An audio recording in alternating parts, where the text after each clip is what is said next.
আসসালামু আলাইকুম।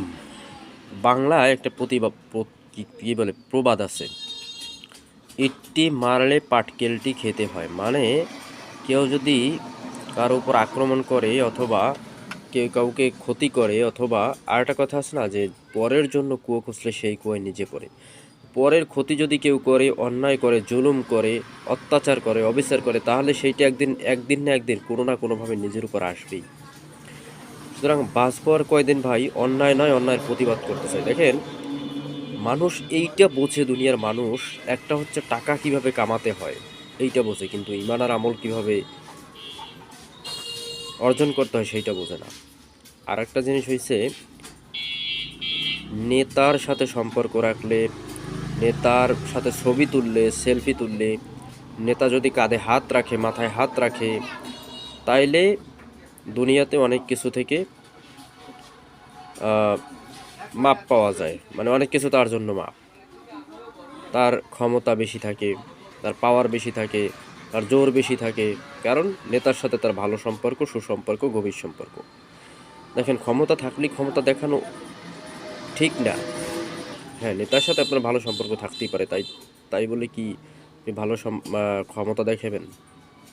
দেখেন, ওই হিসাব করলে আমি যে সাধারণ একটা মানুষ, আমারও আপনাদের মতো ওই রকম পাওয়ার আছে। কীরকম?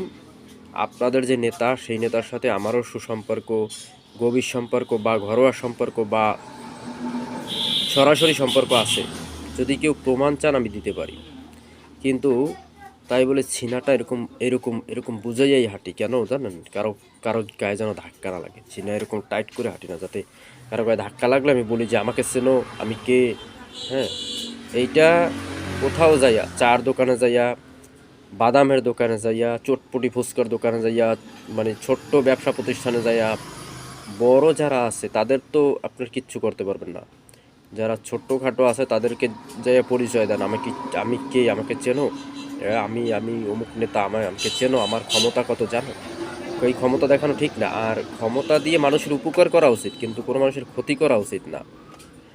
কারণ ক্ষমতা আজ আছে কাল থাকবে না, এটা এখন আগে কথা আমরা বলতাম যে ক্ষমতা আজ আছে কাল থাকবে না, কিন্তু এখন তো এটা প্রমাণিত যে ক্ষমতা বহু বছর পর হলেও চলে যায় ক্ষমতা। তো ক্ষমতা চিরস্থায়ী না, শক্তি চিরস্থায়ী না। যৌবনকাল শেষ হয়ে যখন বৃদ্ধকাল হবে, তখন কোনো কিছুই থাকবে না। আর মৃত্যু হচ্ছে এমন একটা জিনিস যে যে কোনো সময় হয়ে যেতে পারে। তো মৃত্যু যদি হয়ে যায়, আপনি অনেক ক্ষমতাশীল, অনেক শক্তিশালী, অনেক টাকাওয়ালা, পয়সাওয়ালা, অনেক প্রভাবশালী, আজকে আপনার ক্ষমতা অনেক, আপনার সাথে অনেক লোক আছে, আপনার অনেক পাওয়ার আছে, অনেক হেডাম আছে, আজকে যদি আপনি মারা যান, তাহলে আপনার কী অবস্থা হবে? কবরে গিয়ে বলবেন যে আমার তো অনেক অর্থ সম্পদ, টাকা পয়সা আছে, আমাকে মুনকার নাকির ধমক দিয়ে বলবেন, এই আমাকে চেনো, আমি অমুক নেতা।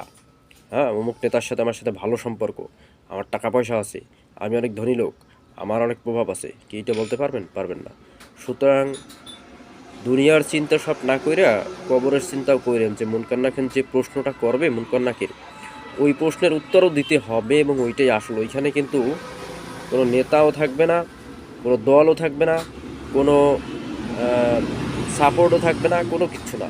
ঈমান আছে, আমল আছে, আপনি সম্মানিত, আপনি মুক্ত, আপনি জান্নাতের অধিবাসী, আপনি শান্তিতে থাকবেন। কিন্তু এগুলো নাই, তাহলে কোনো কিছু দিয়ে কাজ হবে না।